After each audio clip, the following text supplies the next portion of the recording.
Assalamualaikum warahmatullahi wabarakatuh. Hai guys, welcome. Di video kali ini saya ingin bercerita sedikit tentang Al-Khawarizmi si Bapak Al-Jabar.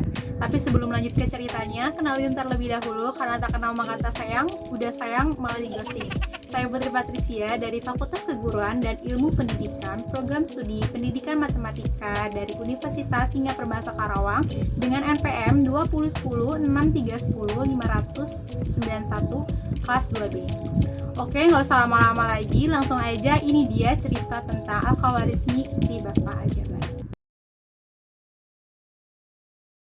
Al-Khawarizmi memiliki nama lengkap Abu Abdullah Muhammad Ibnu Musa Al-Khawarizmi. Ia lahir di sebuah kota kecil bernama Khawariz, yang saat ini dikenal dengan nama Khiva, Uzbekistan pada tahun 780 Masehi. Saat masih kecil, orang tua Al-Khawarizmi membawanya pindah ke sebuah daerah di selatan kota Baghdad. Di Baghdad inilah Al-Khawarizmi mulai semangat dalam menuntut ilmu. Hingga pada saat ia remaja, tepatnya di masa Khalifah Harun al-Rasyid pada tahun 786 sampai 809 Masehi, Al-Khawarizmi sudah diangkat menjadi anggota di Bayat Al-Hikmah, yang dimana adalah sebuah lembaga penerjemahan, pusat penelitian ilmu pengetahuan, juga sebagai perpustakaan besar yang didirikan oleh Khalifah Harun al-Rasyid. Sejak pertama kali diangkat menjadi anggota di Bayat Al-Hikmah, Al-Khawarizmi ini bekerja sebagai ilmuwan. Di sana ia terus belajar banyak ilmu pengetahuan, terutama ilmu alam dan ilmu matematika. Semasa hidupnya, Al-Khawarizmi ini terus mengabdi dalam bidang pendidikan dan juga riset keilmuan.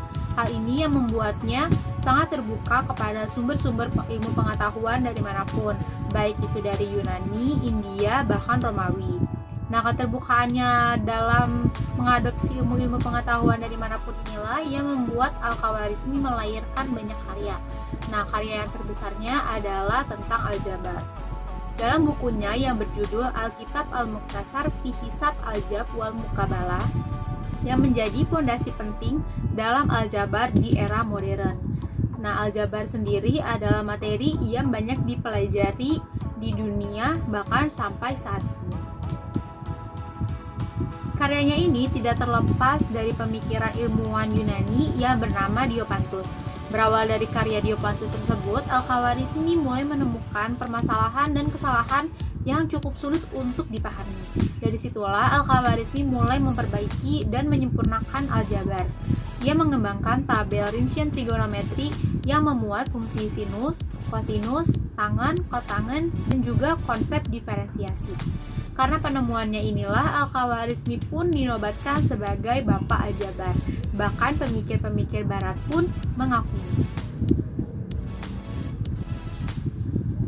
Seperti menurut matematikawan barat Kranz dalam bukunya yang berjudul The Social Al-Khawarizmi Algebra, Kranz mengatakan bahwa Al-Khawarizmi ini lebih berhak menyandang Bapak Al-Jabar dibandingkan dengan Diopantus.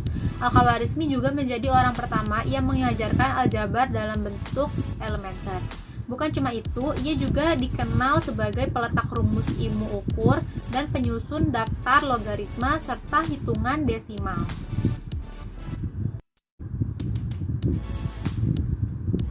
Al-Khawarizmi jugalah yang telah memperkenalkan penggunaan angka 0. Ia adalah orang pertama yang menjelaskan kegunaan angka-angka termasuk angka 0.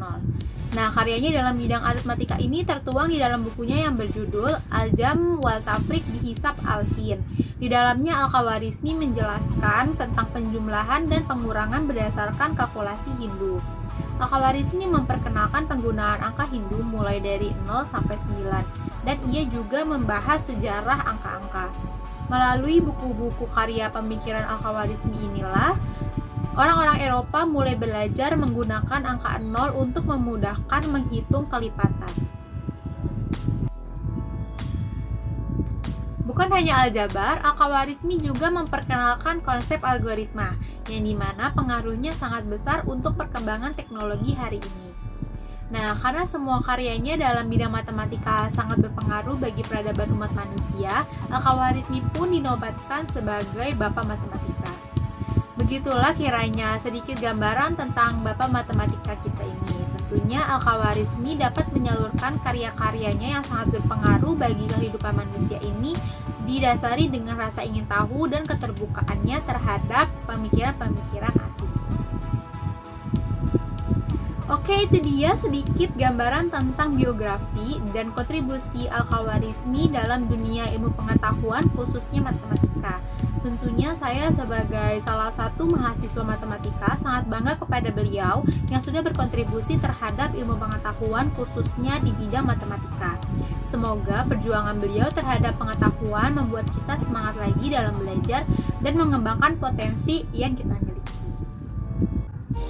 Sekian video hari ini, semoga dapat diambil manfaatnya. Mohon maaf apabila masih banyak kekurangan. Jangan lupa untuk klik tombol like kalau suka, komen kritik dan sarannya, dan yang paling penting subscribe ke channel ini agar channel ini terus berkembang membuat konten-konten yang lebih bermanfaat lainnya.